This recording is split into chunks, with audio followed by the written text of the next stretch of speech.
అసలే కోపంలో ఉంటే కూల్ చేయాల్సింది పోయి అందులో ఆజ్యం పోస్తావేంటి?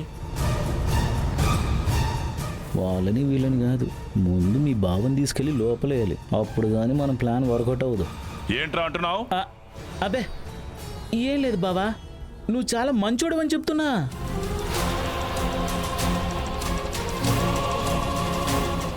అమ్మ స్వీటీ,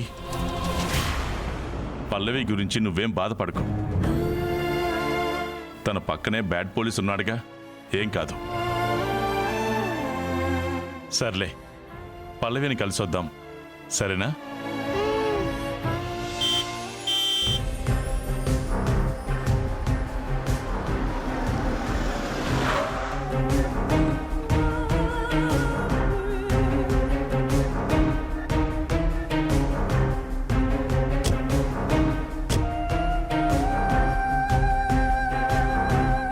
హాయ్, బ్యాడ్ పోలీస్ వచ్చినట్టున్నాడు.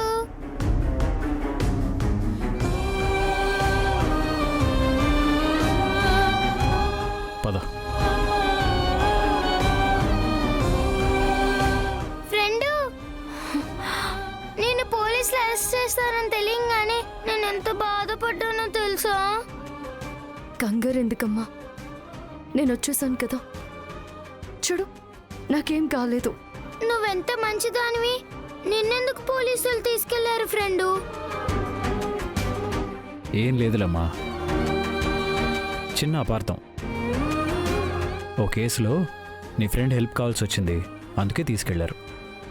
మరి సకల ఆంటీ మా ఫ్రెండ్ ఏదో మర్డర్ కేసులో అరెస్ట్ అయింది, జైల్లో పెట్టారని చెప్పింది. అదేం కాదమ్మా, తనకేం తెలుసు? కొంచెం తెలిసినా కొండంత మాట్లాడుతుంది. సరే, లోపలికి వెళ్దాం పదండి. ఆగో,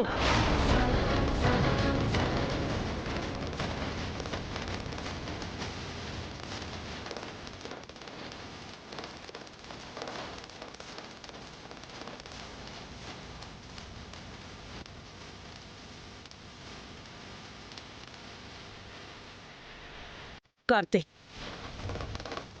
ఇన్నాళ్ళు తను నా ఇంటి కోడలు అవ్వకపోయినా, నీకు భార్య అవ్వకపోయినా ఈ ఇంట్లో ఉండనిచ్చాను. ఎందుకో తెలుసా? తప్పో ఒప్పో తనని నువ్వు పల్లెవనుకుంటున్నావని.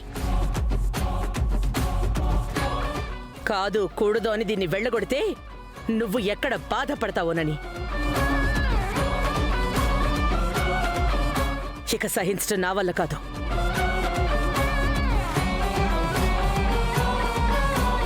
ఒక మనిషిని దారుణంగా హత్య చేసింది. మన ఇంటి పరువుని నడి రోడ్డు మీద నిలబెట్టింది. ఇలాంటి ఒక నేరస్తురాల్ని, ఇలాంటి ఒక హంతకురాల్ని నా ఇంట్లో ఉండడానికి గాని, నా కోడలి పేరుతో చూడ్డానికి గాని నేను ఏమాత్రం ఒప్పుకోను.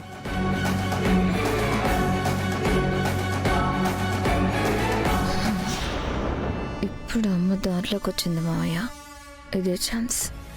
దీన్ని మెడ పట్టుకుని బయటికి గెంటించాలి. అందరూ బాగుండాలి, చెవులకు దొద్దులు ఉండాలి. ఏమండి, ఈ విషయం సకల విందనుకో నీ మూతి మీద గుద్దుతుంది. అమ్మా, పల్లవి నిందితురాలంటావేంటి? ఆ హత్య పల్లవే చేసిందని ఇంకా నిరూపణ అవ్వలేదు. కార్తీక్, హత్య చేసిందో లేదో అవన్నీ మాకక్కర్లేదు. అది చేసిన పరువు తక్కువ పనికి ఇంటి పరువు అటక్కెక్కింది, టీవీలో ప్రచారమైంది. బ్రేకింగ్ న్యూస్, డిఎస్పీ కార్తీక్ భార్య రాసలీలలు. మదన్కి పల్లవికి మధ్య ఉన్న సంబంధం ఏంటి? అక్రమ సంబంధమా? డిఎస్పీ భార్య హత్య చేసిందా? మీరేమనుకుంటున్నారు? వాళ్ళ ఫ్యామిలీలో ఇంకా ఇలాంటి భాగోతాలు ఎన్నున్నాయో. అక్క, ఏం మాట్లాడుతున్నావు? పిచ్చి పిచ్చిగా మాట్లాడుకో.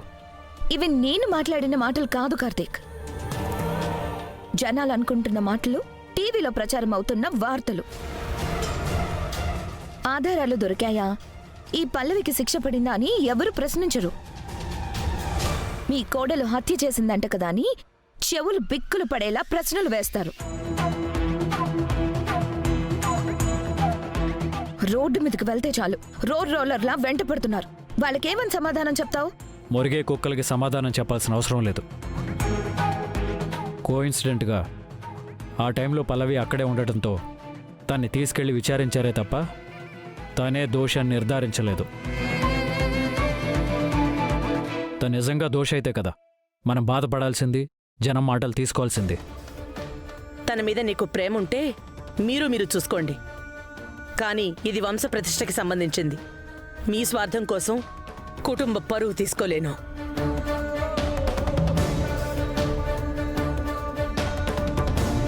మా మీద నీకు ఏమాత్రం గౌరవం ఉన్నా, ఈ ఇంటి పరువు గురించి నీకు ఏమాత్రం ఆలోచన ఉన్నా, ఈ క్షణమే తనని ఇంట్లోంచి పంపించేసేయ్. సరేనమ్మా, నేను ఈ మాటను ఎప్పుడూ జవదాటలేదు, దాటను కూడా.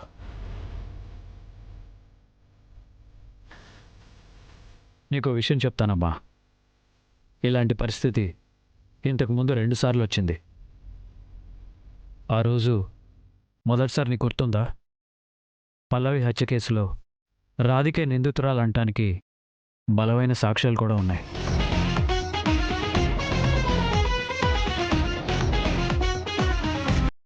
అప్పుడు నేను నీ స్థానంలో ఉండి రాధికే హంతకురాలంటే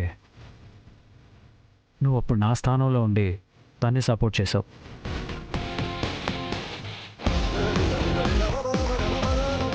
రాధిక తప్పు చేయదు, ఆ హత్య తను చేయలేదని గట్టిగా నమ్మావు.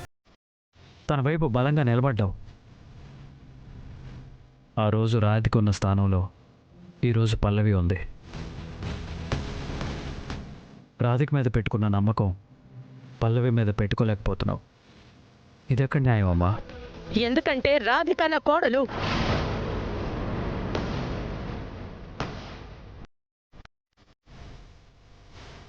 తనేంటో నాకు బాగా తెలుసు.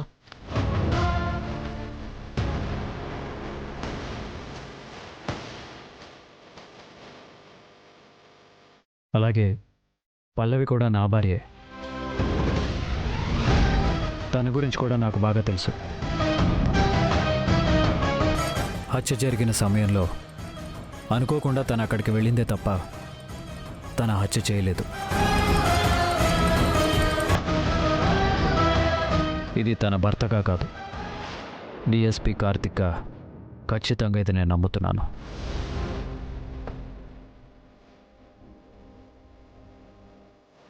ఒకవేళ నా నమ్మకమే తప్పని రుజువు అయితే, పల్లవి అసలు హంతకురాలని ప్రూవ్ అయితే, నువ్వే కాదమ్మా నేనే తన ఇంట్లో నుంచి గెంటేస్తాను. తీసుకెళ్ళి జైల్లో పెడతాను.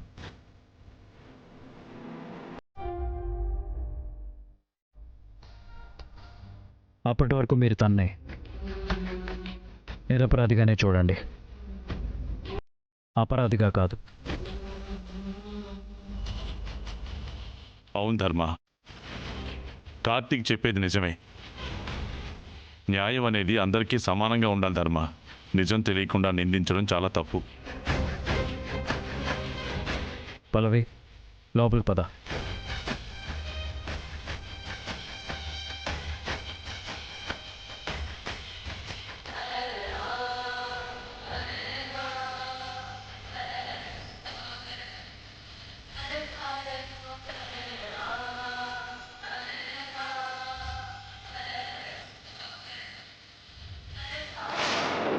ఏం మావయ్య ఇలా జరిగింది? నాకెందుకు ఈ కార్తీకే ఈ కేసు నుంచి ఆ పల్లవిని పక్కకు తప్పిస్తున్నాడేమో అనిపిస్తుంది. నా కల్లారా చూశాను సకలా, రక్తపు మడుగుల్లో శవం గిలిగిలా కొట్టుకుంటుంది. కార్తిక్ కాపాడాలని చూస్తే దానికి ఎలా శిక్ష పడేలా చేయాలో మనం చూద్దాం.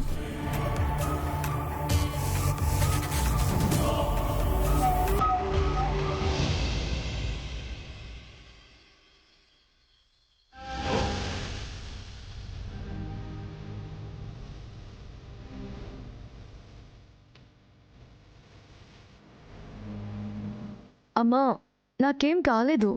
నేను క్షేమంగానే ఉన్నానమ్మా. ఇంట్లోనే ఉన్నాను. నువ్వు ధైర్యంగా ఉండమ్మా. నిన్నేదో హత్య కేసులో అరెస్ట్ చేశారని తెలిసాక నేనెలా ధైర్యంగా ఉండగలనమ్మా? టీవీలో పేపర్లో నీ గురించి ఏవేవో చెప్తున్నారు. నువ్వు ఇంకొకరిని హత్య చేయటం ఏంటి? ఏం జరిగిందమ్మా? ఏం జరిగిందో తర్వాత వివరంగా చెప్తానులేమ్మా. ఈ వార్త చూసి తెలిసిన వారంతా అడుగుతుంటే ఏం చెప్పాలో అర్థం కావటం లేదమ్మా. అమ్మా, నీ కూతురు ఏ తప్పు చేయలేదు. నేను నిరపరాధిని. నిజాయితీగా బతికే నా కూతురు ఎప్పటికీ నేరం చేయదని నాకు తెలుసమ్మా. లోకం ఏమన్నా నేను పట్టించుకోనమ్మా. నేను నేరం చేయలేదని నువ్వు నమ్ముతున్నావు. నాకు అది చాలమ్మా. మరి నువ్వు చెప్పే నిజాన్ని పోలీసులు కోర్టులో నమ్ముతాయా?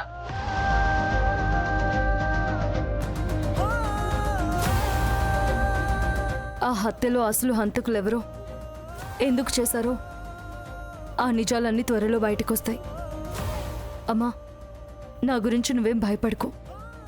మరి అప్పటిదాకా ఈ నిందల్ని ఎలా భరిస్తావమ్మా? ఒంటరిగా ఈ కేసును ఎలా ఎదుర్కొంటావు? నాకు దేవుడి మీద నమ్మకం ఉందమ్మా. దానికి తోడు కార్తీక్ గారి సపోర్ట్ ఉంది. తొందరలోనే నీ కూతురు నిరపరాధి అన్న న్యూస్ వింటావు. అమ్మా, నువ్వు నా గురించి ఏమీ దిగులు పడుకో, సరేనా? నువ్వు ఈ మాట చెప్పాక కాస్త ధైర్యంగా ఉందమ్మా. కానీ ఈ పరిస్థితుల్లో ఆ ఇంట్లో ఎలా ఉండగలవమ్మా? ఎందుకంటే నువ్వు ఎలాంటి పరిస్థితుల్లో ఆ ఇంటికి వెళ్ళావో నాకు తెలుసమ్మా.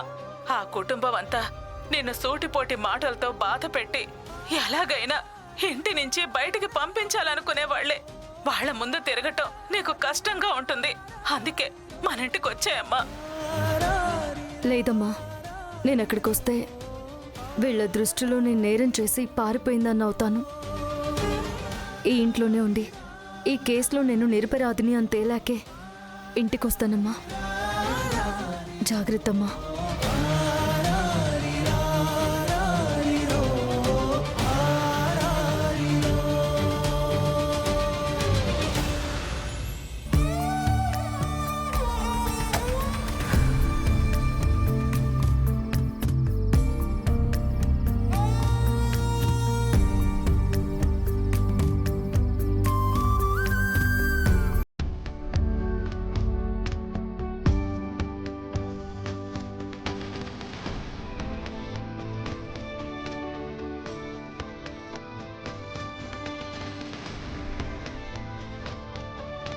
రుక్మిణి గారు, మీరేంటి ఇక్కడ ఉన్నారు? ఏం లేదండి, ఏదో ఆలోచిస్తూ ఇక్కడే ఉండిపోయాను. మీతో కొంచెం మాట్లాడాలి. మాట్లాడొచ్చా? అయ్యో, అలా అంటున్నారేంటండి? మీకు నా మీద పూర్తి హక్కు ఉంది.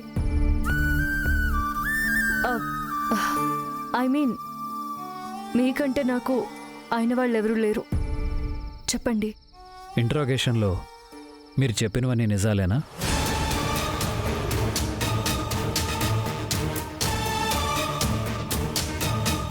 అవి నిజాలు కాదు అన్న విషయం నాకు తెలుసు.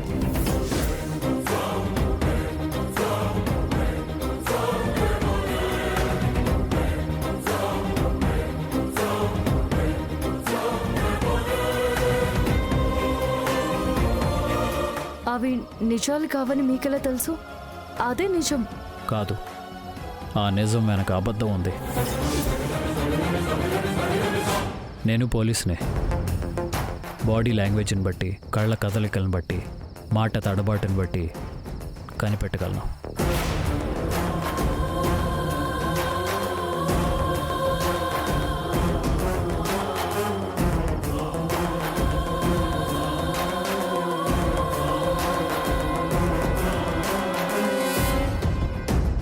అయినా మిమ్మల్ని ఎందుకు వదిలిపెట్టానో తెలుసా? మాకు దొరికిన ఆధారాల ప్రకారం ప్రైమ్ సస్పెక్ట్ మీరే అని మైండ్ చెప్తున్నా ఆ హత్య మీరు చేసుండరని నా మనసు చెప్తుంది. మీరెవరో నాకు తెలియదండి, కానీ చాలా మంచివారని మాత్రం తెలుసు.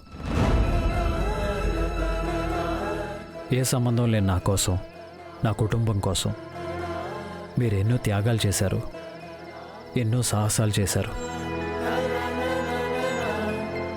అడక్కపోయినా సాయం చేయడానికి ముందుకొచ్చి నా కూతురు నా దగ్గరికి వచ్చేలా చేశారు. చేయని తప్పులో నేను నేరస్తుడిగా అరెస్ట్ అయితే ఎంతో రిస్క్ చేసి నేను నిర్దోషిని ప్రూవ్ చేసి కాపాడారు. అలాంటి మీరు హత్య చేశారంటే ఖచ్చితంగా నమ్మను. నమ్మడం నమ్మకపోవడం అనేది మనం చూసే చూపులోనే ఉంటుందండి. సత్య హరిశ్చంద్రుడు ఎంత మంచివాడైనా, ఎంత గొప్పవాడైనా చేయని తప్పుకి నింద మోయాల్సి వచ్చింది, శిక్ష అనుభవించాల్సి వచ్చింది. ఆయన కన్నా గొప్పదాన్నైతే నేను కాదు కదండి. మీరు చెప్పింది నిజమే, కానీ ఆనాడు హరిశ్చంద్రుడి పక్కన ఎవరూ లేరు. కానీ ఇప్పుడు మీ పక్కన నేను ఉన్నాను. భయపడకుండా అసలు ఏం జరిగిందో నాతో చెప్పండి. మిమ్మల్ని ఇందులో నుంచి బయటపడేసే బాధ్యత నాది.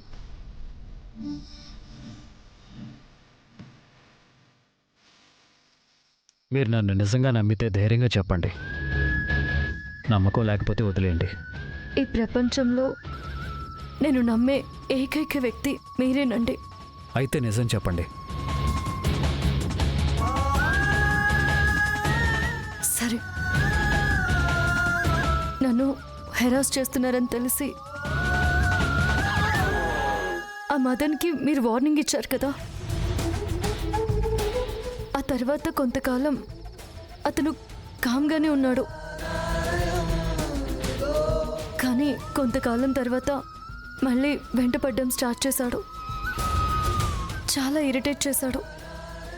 నా వీక్నెస్ని అడ్డు పెట్టుకొని నన్ను బ్లాక్మెయిల్ చేయడం స్టార్ట్ చేశాడు. ఏ విషయం అడ్డు పెట్టుకుని బ్లాక్మెయిల్ చేశాడు?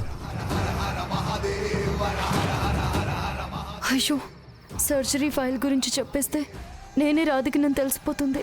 ఇప్పుడు ఎలా? చెప్పండి, ఏ విషయం అడ్డు పెట్టుకుని బ్లాక్మెయిల్ చేశాడు? అది మిమ్మల్ని చంపేస్తానని, స్వీటీని పింకీని కిడ్నాప్ చేస్తానని బ్లాక్మెయిల్ చేశాడండి. అందుకే భయపడిపోయాను. నేను మళ్ళీ స్కూల్లో జాయిన్ అవ్వడానికి కారణం అతనే. అతను చెప్పినట్టు స్కూల్కి వెళితే వదిలేస్తాడు అనుకున్నాను. కానీ రోజు రోజుకి హద్దు మీరు ప్రవర్తించడం స్టార్ట్ చేశాడు.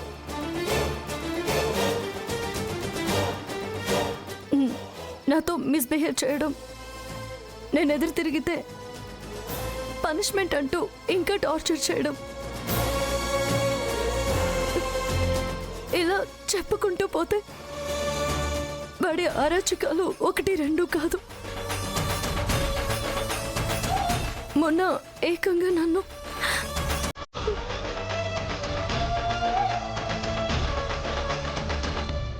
హోటల్కి రమ్మని పిలిచాడు. నేను వెళ్ళకూడదని అనుకున్నాను, కానీ వాడు నన్ను వదిలిపెట్టలేదు. నాకు వెళ్ళక తప్పలేదు. నేను అక్కడికి వెళ్ళి వాడికి స్ట్రాంగ్గా వార్నింగ్ ఇద్దాం అనుకున్నానే కానీ చంపుదామని నేను అసలు అనుకోలేదు.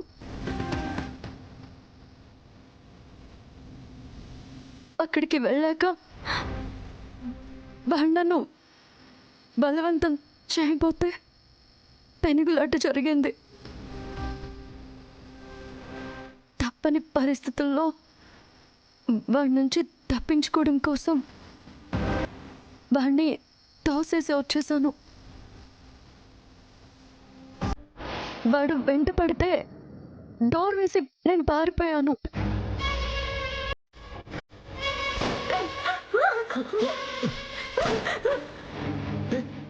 కాలుస్తున్నావు అండి?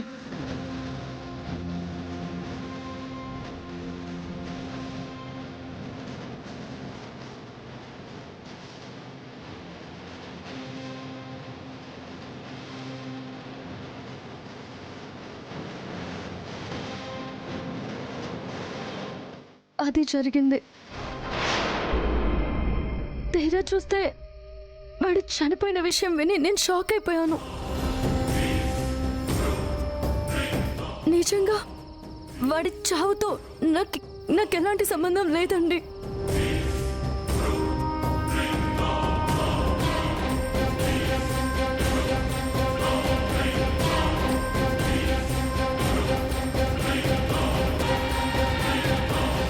అయితే మీరు అక్కడి నుంచి వచ్చేసిన తర్వాత వేరెవరో లోపలికి వెళ్ళారు. వాళ్లే మదర్ని చంపుంటారు. మీరు ఆ రూమ్లోకి వెళ్ళటం సీసీటీవీలో రికార్డ్ అయి ఉంటుంది కాబట్టి నేరం మీ మీదకి వస్తుందనేది వాళ్ళ ప్లాన్. అయినా ఇంత జరుగుతుంటే నాతో ఎందుకు చెప్పలేదు మీరు?